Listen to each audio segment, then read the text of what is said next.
Introducción. La forma y la localización de la imagen creada por la reflexión da un espejo de cualquier forma. Se determina por algunos principios simples. Uno de esos principios que ya conocemos es que la luz se propaga en líneas rectas. Para determinar los principios básicos subyacentes a cualquier fenómeno, lo mejor es observar ese fenómeno en su forma más simple posible.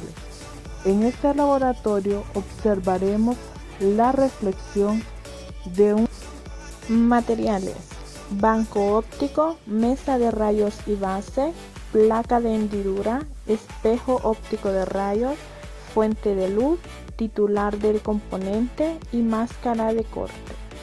Marco teórico. La reflexión es el cambio de dirección de una onda que al entrar en contacto con la superficie de separación entre dos medios cambiantes regresa al punto donde se originó.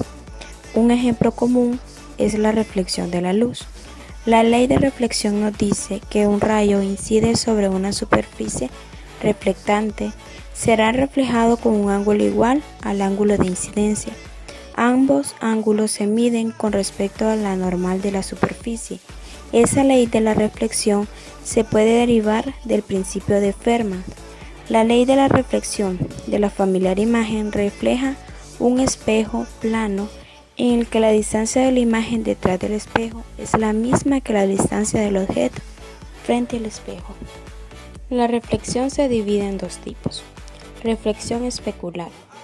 Ocurre cuando los rayos luminosos que caen en una superficie reflectora muy plana son reflejados de modo que el ángulo incidente es igual al ángulo reflejante.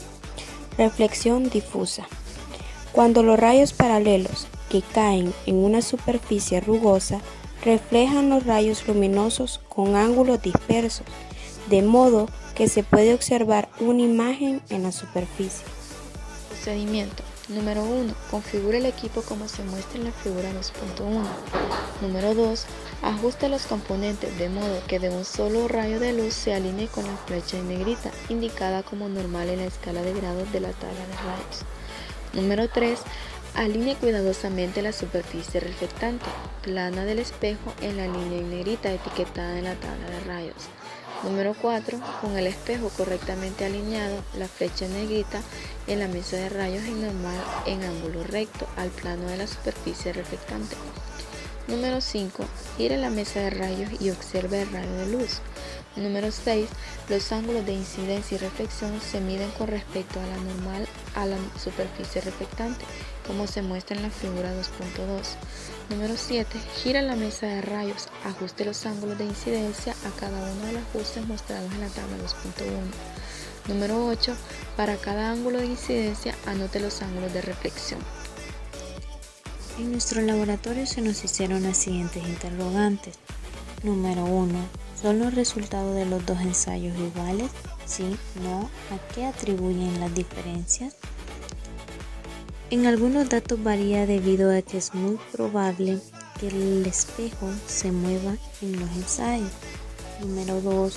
Parte de la ley de la reflexión dice que el rayo incidente, el rayo normal y el reflejado están todos en el mismo plano. Discutir cómo se muestra en su experimento.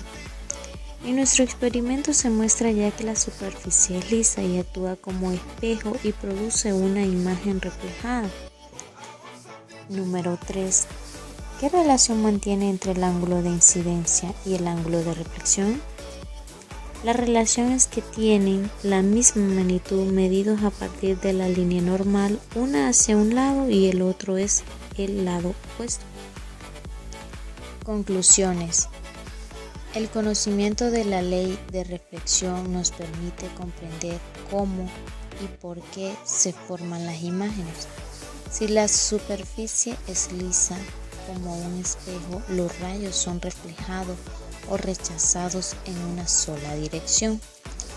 Si un rayo de luz se propaga a través de un medio homogéneo, incide sobre la superficie de un segundo medio homogéneo, parte de la luz es reflejada y parte entra como rayo refractado en el segundo medio. Por ende, la cantidad de luz reflejada depende de la relación entre los índices de refracción de ambos medios.